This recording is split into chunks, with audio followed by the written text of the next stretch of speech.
Jay. Hey, Matt. Jay, I have a question for you. All right. How's it going? You know, if I were any better, right now, this very moment, I would be bent over a craps table next to my best friend. I'd be standing on his right. Working on a hard 10. Standing up. Working on a hard 10.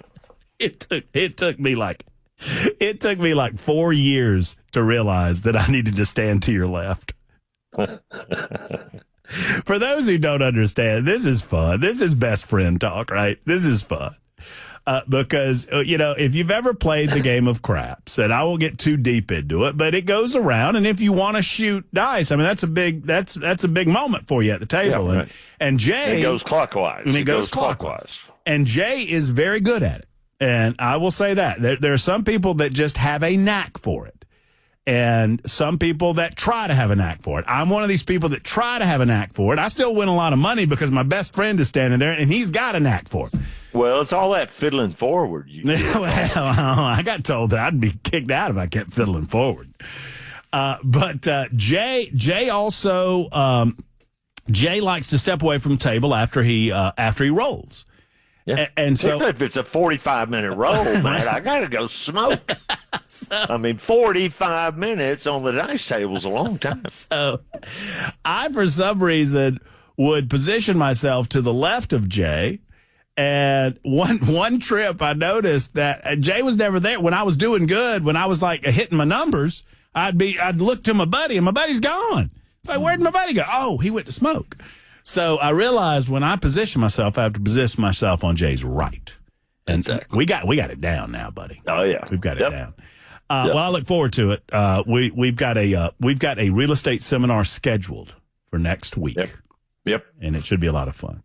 Yeah, I think the weather will be good. Jay, we got a lot of activity going on in Nashville, although I think New Jersey is telling the city of Nashville to Here, hold my beer. So, I asked you, I said, Jay, I don't know if you've noticed this, but what do you make of it? I mean, it seems pretty clear cut that the state and the federal government have initiated in this health and safety action that really doesn't have anything to do with the city, honestly. Yep. No, frankly, it looks pretty routine to me from a distance, man. I hadn't really done a deep dive on it. But, I mean, it's Trump keeping a campaign promise, right? I mean, that was probably his biggest single promise in the campaign. And then he's going to secure the border and then get rid of all the bad people that are here. And that's just what they're doing. And, they've got a plan. I guarantee you they have a very specific plan. And they're going from location to location. And this week this week, I guess, happened to be Nashville's turn. The amazing thing to me, Matt, we have no idea how much information they have about who they're looking for, but they have a lot. Mm-hmm. They have a lot. That's right. They know exactly who they're looking for. They know exactly where they are. They know exactly what they look like. They know exactly who their friends are. And they are being very methodical about this. I find it very interesting. And, Jay and I often talk about, his world is the legal world. My world is kind of the political world. And they meet so much nowadays, especially with all these lawsuits that the libs are filing. But, and this might be a little more in my arena, but I'm fascinated with the same individuals that told us for 4 years during the Biden administration that nobody is above the law. Right. They now believe that there are certain classes of people that are above the law, and they're not even suggesting it anymore. They're saying it out loud that it's wrong to arrest or detain people who are found to be in the United States of America illegally. And I'm just fascinated by their lack of logic there. Matt, consistency is the hobgoblin of little minds. I guess. No, to me, it just shows how rudderless the Democratic Party is right now. They don't have a platform. They don't have a program. They're not for anything, man. They're just against Trump, basically. I mean, their platform is Orange Man Bad. in anything he does. I don't know. I haven't heard any of them say, what should we do about violent, illegal aliens living in the United States? Well, if you don't think what they're doing is right, what's your plan? Yeah, what should we be doing?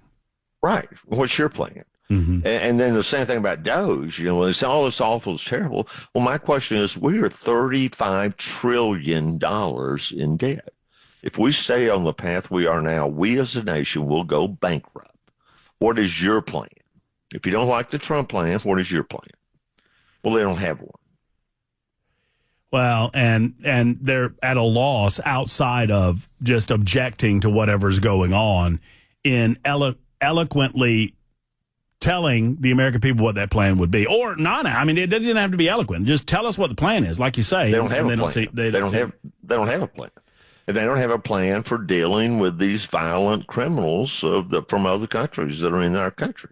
I mean, it's very simple. Arrest them and get them out of here. That's right. How can that be controversial, man? Well, and I used an analogy the other day, Jay, and I think you'll appreciate this, that, you remember the house that I had in Helena with that really sloped backyard? You remember that? No, I remember it well. Absolutely. Jay asked me one day, he looked at me, and what'd you say? He said, how many times? Well, first time I was out there, we went out to your back porch, and it was about 45-degree slope. I looked at you and said, Matt, how many times have you fallen down that hill? I said, I don't think any. And you said, come on. And I guess I had fallen down it once or twice when I was trying to weed eat the darn thing. But no, so that slope, leaves would fall out of trees and they would collect on that back fence line. And so when I moved into that house, I used this as an analogy, right? There had been so many leaves compacting over the years that it had literally raised the ground level on my side of the fence by like 2 feet, and John Henry could look over, he could have stepped over that fence, right? That's funny. So I had to do something about it. And so the top layer was easy. It was just, you get the leaf blower out there and you just blow off the top layer of leaves. And then the second layer was pretty easy. You get a rake and you start raking off. Well, you get to a point, it's been compacting for so long, you start getting down to the leaves are turning into soil. And you have to ask yourself a question. What's the best way to deal with this?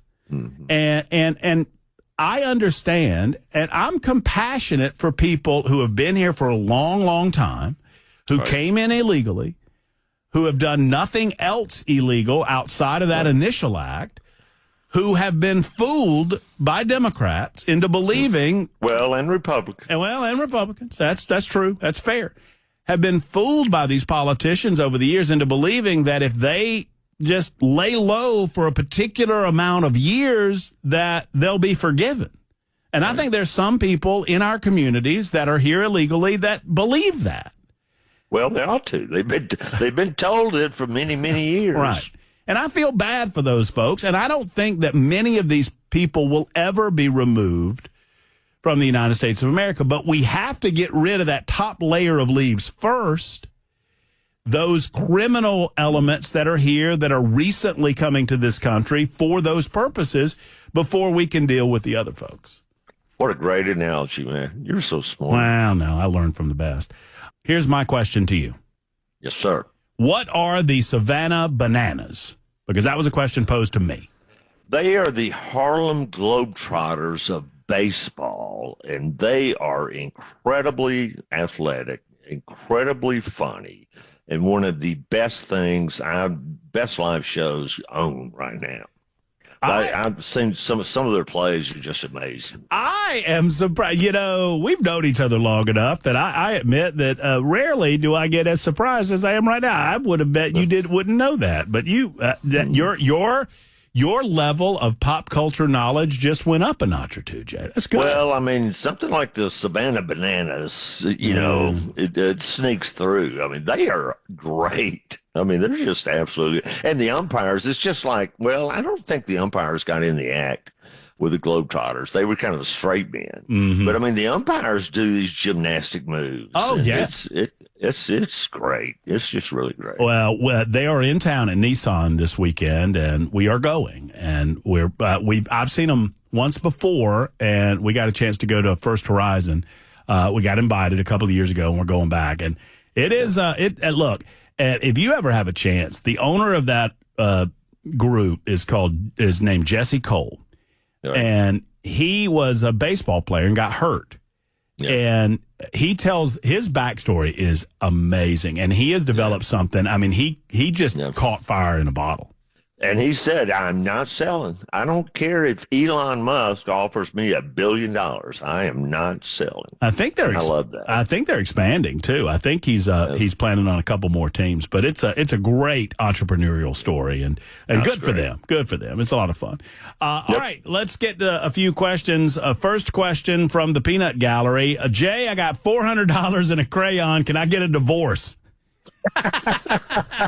Well, you can file for divorce for that, but I can tell you from personal experience that it's going to cost a lot more than $400.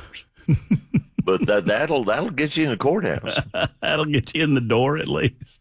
Yeah, but no, you better have more than that. Well, I thought that your answer would be something similar along those lines. Larry's in Clarksville with a question for Jay St. Clair on Friday. Hey, Larry. Hey, Matt. Thanks for taking my call. Yeah. And I think you need to start introducing him as Sir Jay. Well, I'm willing to knight him, Larry. If you give me the ability, we will knight Sir Jay St. Clair. Let's knight him right now. I'm all I in. appreciate that. You know the movie with a guy coming out playing me has now been released, Matt. So, ooh, what's his name, Jay? I can't remember. No, I wanted Tommy Lee Jones to play me. Oh, okay, all right. I don't. They didn't have that big of a budget. I bet they call it something like Lily or something. Yeah. On a more serious subject. Yes, sir. I'm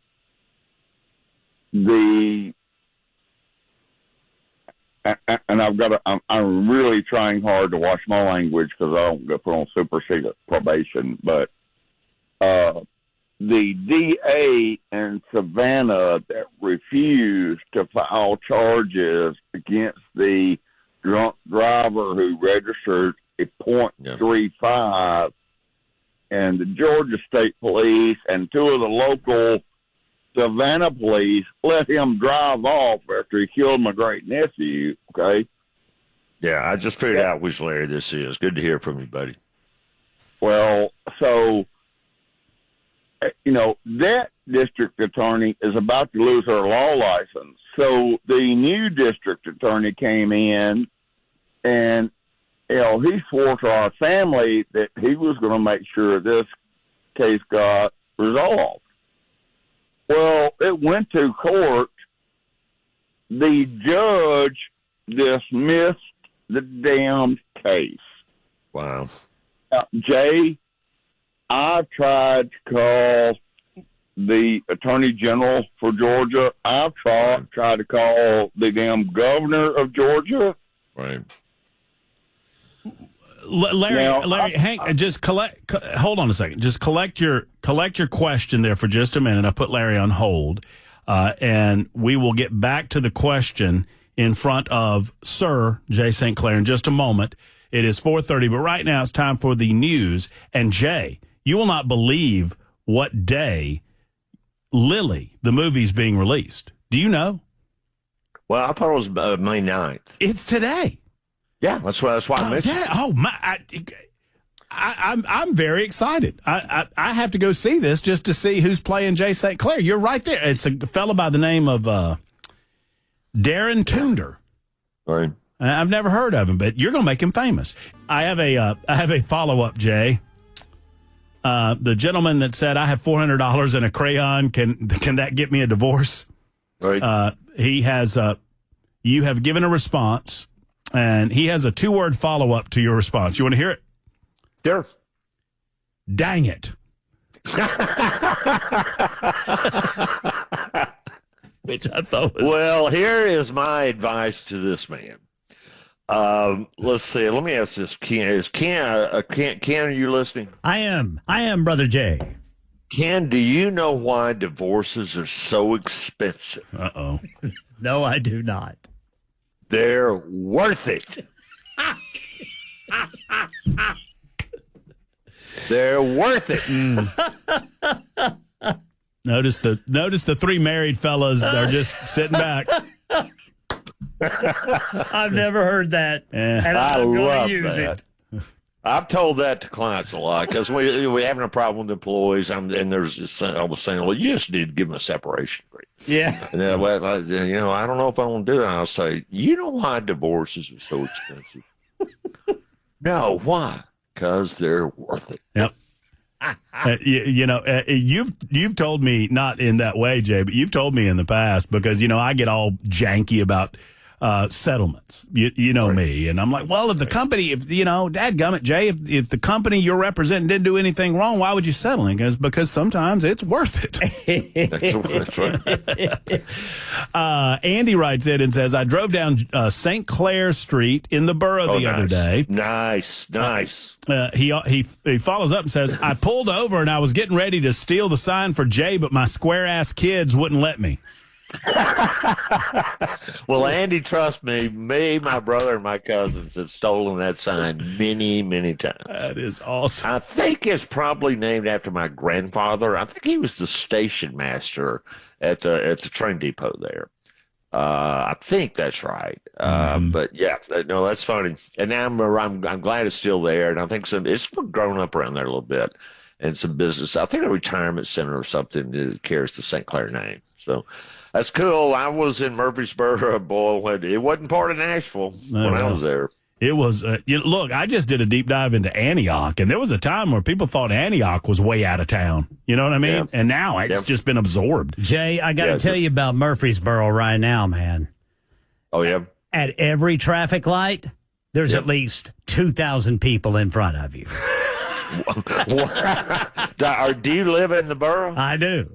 I do. Wow. I live west of 24, which I hear tell from folks, like you from Murfreesboro. West of 24 back in the day was it was nothing. Well, boy, it's bustling today. I was there before I-24. Oh, no, we're talking about 1960s. Oh yeah. Murfreesboro is just kind of a bump in the road between Chattanooga and Nashville, I imagine. It's booming now. Oh, yeah. It's a neat place. I love Murfreesboro. I love Middle Tennessee, but I got a lot of fond memories of Murfreesboro. Okay, Larry, let's boil it down to the question, Larry. What was your question for Jay? Well, first of all, Jay, I was before I-24 from Nashville to Clarksville, okay? Mm-hmm. Or, whatever. But my question to you, Jay, is what can we do to get justice? Yeah, no, I figured that's going to be the question, Larry, and you're not going to like my answer.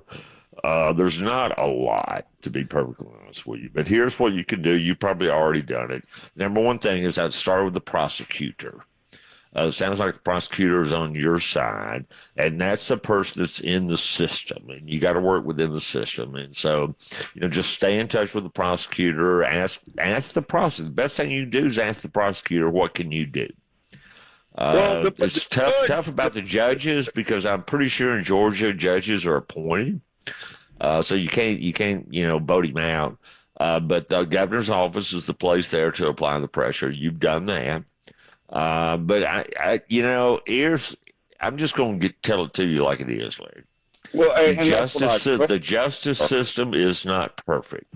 We have, I think, probably one of the best justice systems in the world, but it is not perfect. Mistakes are made, and when they're made, there's just no way to correct them. Well, let me just say this, Jay.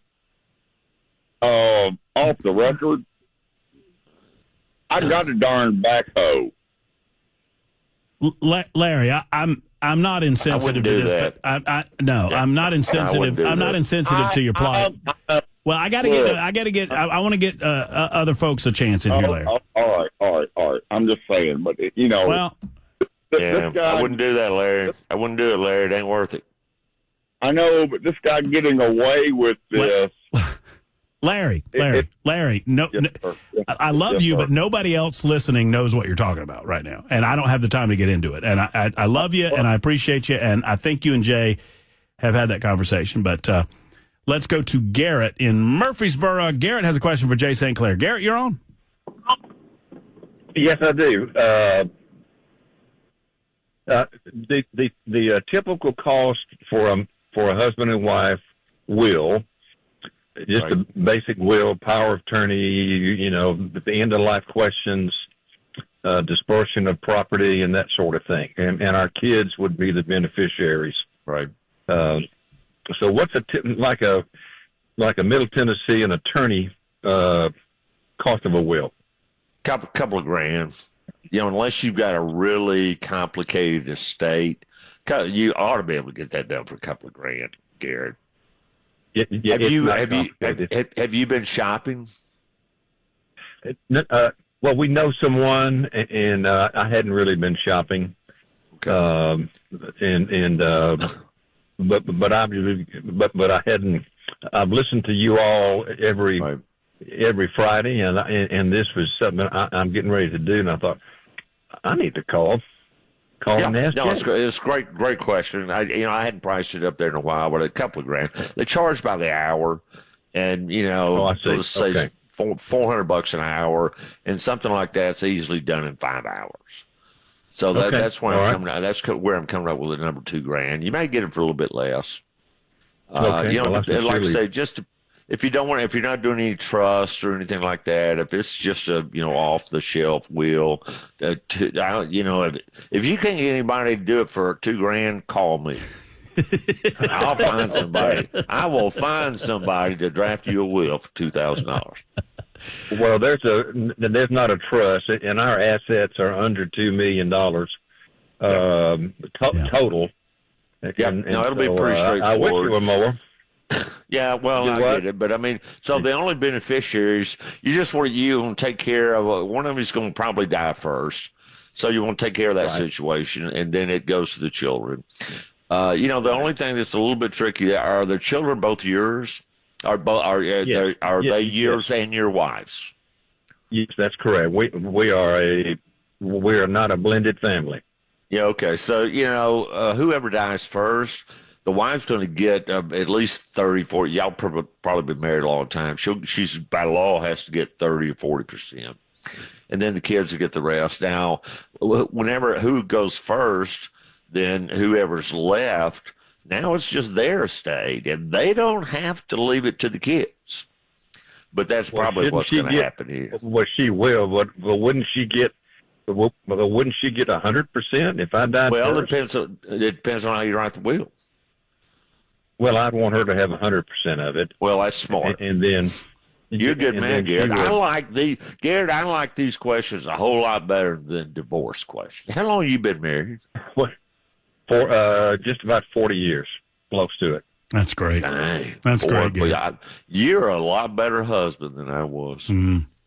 Garrett, thank you for the call. I'm going to move on to a few others before we run out of time for Jay St. Clair and our Friday segment. It is David's turn. He's in Gallatin. David's got a question for Jay.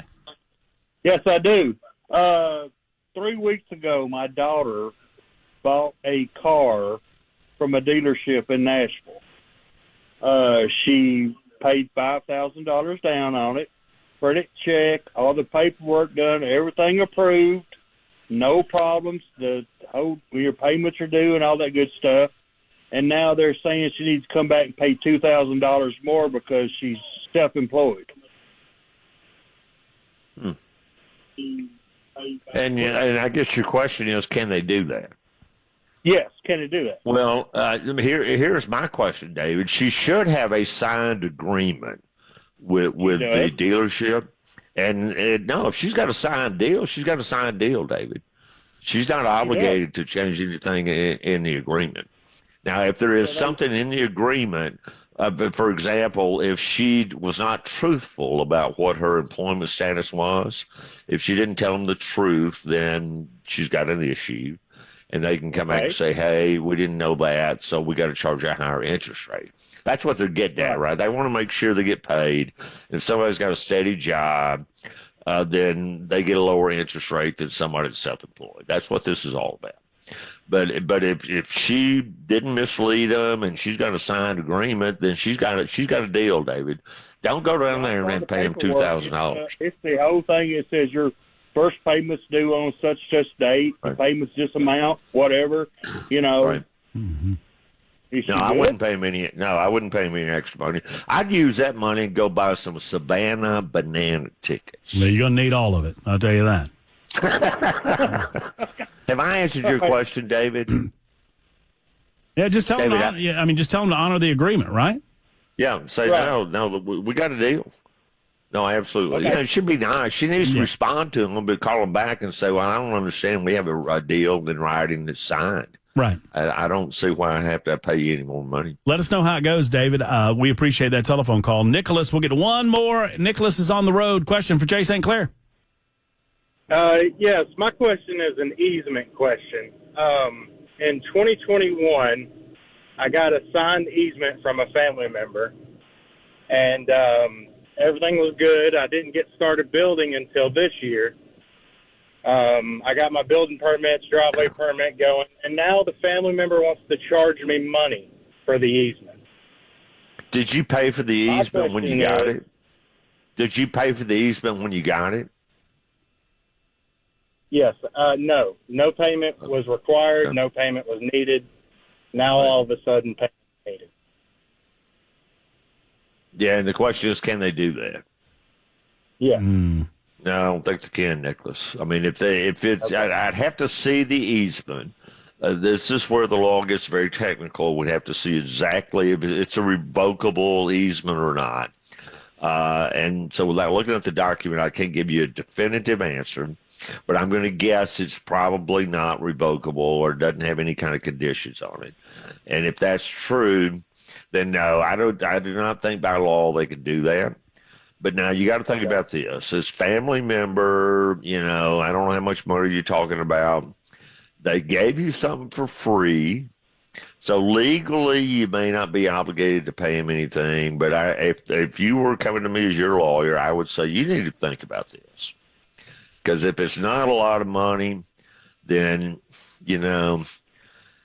it's nice to be on good terms with family members. And if you're getting an easement from them, my guess is they're adjoining landowners, right? And so you're going to be living right there next to them. Yeah. Right? Yeah, I just thought that 3,000 was a bit crazy. Well, is that 3,000 total, or do they want that? Yeah. Well, tell them you give them 1,000. Okay. Yeah, Work a little art of the deal on them, Nicholas. I'd dicker with them a little bit and say, well, that's a little bit high. I appreciate what y'all did, but that sounds a little steep to me. Here's what you need to do, Nicholas. Come up with a number that you would be comfortable paying for. Mm-hmm. And let's say that number is $2,000, okay? Then your first offer, you want that $2,000 to be the midpoint. So they've offered $3,000. You come back and offer $1,000. That's sending the signal that $2,000 is what you'll pay. Let's say the most you're willing to pay is $1,000. Then I'd start off by saying, well, I'll tell you what, I'll give you $500. And then you just got to go slow. But I would work a deal with them, Nicholas. Yeah, that's sage wisdom. All right, 53 after the hour. Yep. 4,500 says, do y'all have a who can sound the most like Jay contest going on up there? Yes, we do. I sound more like Jay every time I talk about it. Or talk to her. So that's good. I don't know what y'all are talking about. I sound exactly like Walter Cronkite. Jay says he doesn't have an accent. Everybody else has an accent. No, I sound like everybody I know, Sam. And by the way, this fella that they got playing you in this movie is a good-looking man. So they cast this one right. Yeah, What's that fella's name? That guy's name is Darren Toonder. Darren, Toonder. Darren Toonder is playing Jay St. Clair in the movie Lily, which is out today. And if you go see this movie, you should go for only one reason, and that is to see Jay St. Clair in the film. Jay Patrinda says hello. She says you're her secret crush, and I shouldn't say that on the radio, but I just did. So there you go. Well, hey, Patrinda, you're my secret crush, too, now. Well, there you go. Jay, I love you, brother. I'll see you next week. Thank you, brother.